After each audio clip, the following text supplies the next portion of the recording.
Bueno, seguimos analizando el dispositivo de forma, lo que sería en su modelo más elemental, sin ninguna interconexión circuital, sin nada. Es decir, lo que sería a lazo abierto, ¿ok? Absolutamente a lazo abierto. Habíamos llamado esto potencial positivo o no inversor, potencial negativo, potencial de salida.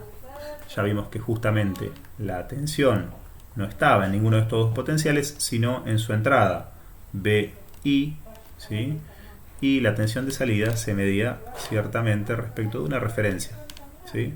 Estas son cosas que nosotros ya a esta altura tenemos que entender. Entonces, si este dispositivo nosotros lo usamos a lazo abierto, lo que vamos a encontrar es que tiene una relación, ¿sí? Una relación entrada-salida muy particular. Fíjense que estamos relacionando señal de entrada desbalanceada con señal de entrada balanceada. Es decir, para este caso no tiene ninguna particularidad más que justamente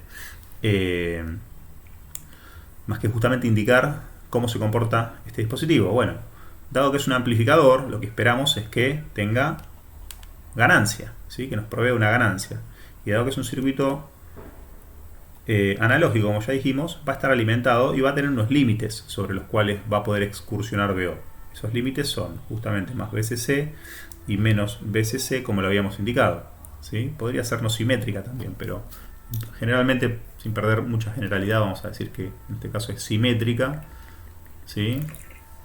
Y para el análisis es bastante general, aunque en algún caso puede perfectamente dejar de serlo, incluso podría ni siquiera ser simétrica, podría estar referido también a masa, ¿sí?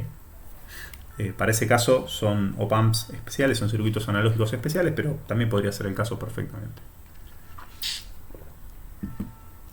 Entonces, analizando un caso simétrico que es bastante general, podemos pensar que la salida, ¿sí?, va a excursionar necesariamente entre BCC y menos BCC. No tiene otra posibilidad, ¿sí?, el circuito analógico de excursionar. Es decir, VO no puede estar fuera de ese rango necesariamente. Entonces la pregunta es, bueno, ¿y en qué rango va a estar BI? Bueno, BI va a poder estar en el rango dinámico que me permita aceptar la entrada, ¿sí? Bueno, eso ciertamente va a ser muy dependiente de la ganancia, dado que esto justamente, a medida que K sea más grande, ¿sí?, la pendiente que va a haber, dado que va a ser un amplificador, si es un amplificador y no es inversor, justamente a tensiones de entrada positivas, vamos a tener salidas positivas. Si K no fuese muy grande, esta recta podría ser así y eventualmente en algún momento saturar, ¿sí? El asunto es que K es muy grande, ¿sí? K es muy grande. Es tan grande, ¿sí?, que esta recta hay que exagerarla mucho, ¿sí?, exagerarla mucho para que tenga una pendiente que se pueda ver antes de que sature, ¿sí? ¿Qué significa que hay que exagerarla mucho?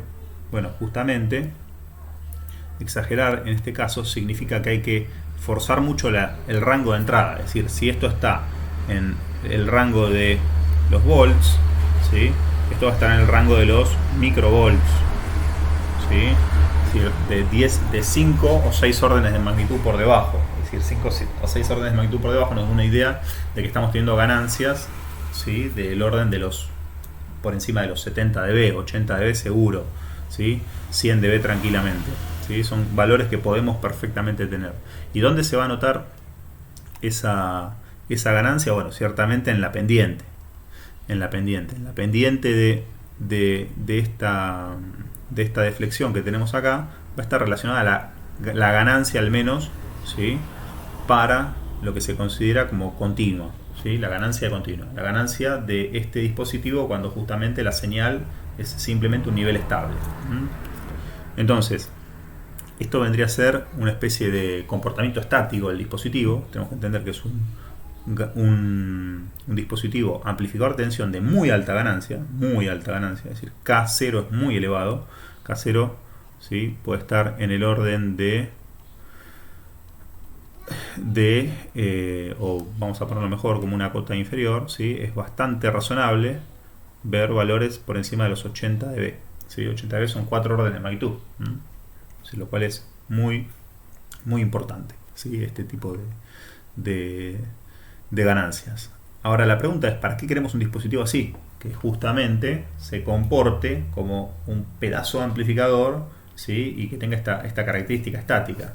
¿Por qué es tan elevada esta ganancia? Bueno, esas son cuestiones que a veces no quedan del todo claras. Y para justamente entender por qué tienen una ganancia tan elevada, hay que empezar a profundizar un poquito más en el modelo real del amplificador operacional.